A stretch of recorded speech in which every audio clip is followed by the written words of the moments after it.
Yeah, so this is just kind of like steps. I always feel like when I'm starting a project, I personally feel very overwhelmed when I don't know where to start. And people sometimes try and skip steps because you're like, this is due next class. You might like not have, you might feel like you don't have enough time. So you like try and rush through.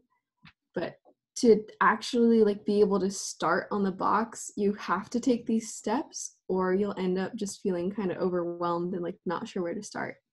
So first, you're going to want to take a few minutes just to clear your space out because you're going to be having like 3D objects around you. You're going to have a box next to you and you don't want to lose all the things you start to collect. So clear your space and then just if you haven't done it already, draw those circle maps that we started in class. That was 4 weeks ago, and I put a YouTube video on the stream. And Miss, there's a link right there. If you want to drop it in the chat, like you see, right-click circle maps.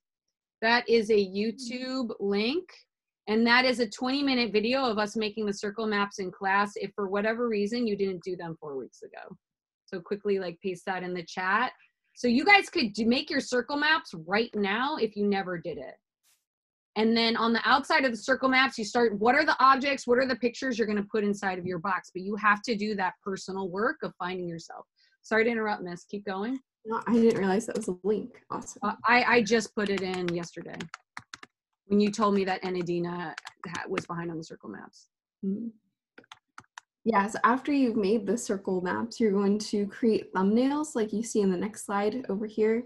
I do like a think aloud, and you're just kind of deciding how you're going to be organizing your objects in the box, and it'll be helpful to pull up the rubric while you're thinking of this with your thumbnail, like how you can use the elements of art and principles of design, like how are you going to use texture, patterns, colors, a focal point to create a unified work of art. So like looking at all of that while you plan it. And I'd recommend having at least 2 different thumbnails so you have options of like which one you want to choose, like multiple ideas. And then after that, you can— A thumbnail, sorry, Miss, to interrupt. The thumbnail's like a quick drawing that you're doing to plan your identity box. Yes. Okay. So it's not a thumbnail. And it's not like a YouTube thing. It's like a drawing. So you should like do a sketchbook drawing, post that to Seesaw, we'll give you points. Points. Okay, keep going, Miss. So many possibilities for points. Yes. After that, I know it would take me a while to like go through my photos and like print things out. So go through your camera roll and figure out what pictures you want to use and gather the objects. And then finally, you can organize them into the box, kind of following that thumbnail that you chose.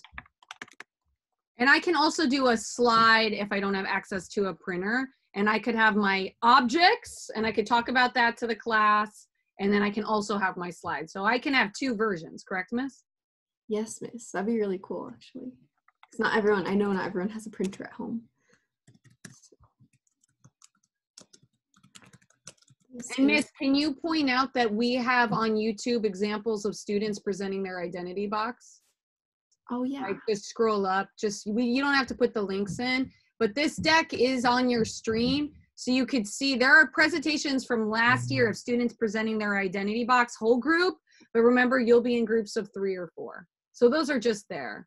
And you could go through and listen to Isaiah and Aaliyah, maybe Geraldine, but there are a few other students on YouTube talking through their identity box. Some of them did the collage, some of them did the 3D thing, and some of them did both. So you could kind of like play the identity box playlist to get ideas.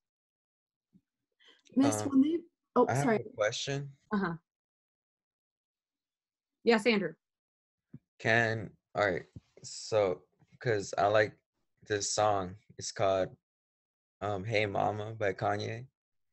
And it's what he's saying doesn't really like I didn't go through what he said, but it made me appreciate my mom more. It made me love my mom more because of what he's saying, because I can't really explain it, but it doesn't really portray like what happened in my life. But can I still use it because it made me appreciate my mom more?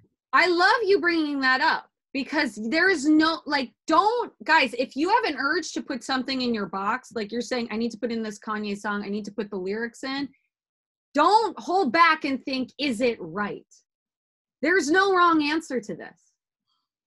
Right? Like if it's important to you, it is you. That is who you are. That's your beauty. Put it in. Right? Don't hold back. This unit is about taking off your mask and not holding back. Thank you for bringing that up. Yeah, I think that would actually be really cool. Like there's something that I love about handwriting. I don't know if everyone else finds that. Like I think that's why people love like letters and cards, to see someone take the time to like write something out. So like what if you wrote out like your favorite lyrics or like part of the song and like posted that onto the box if you're doing the 3D one?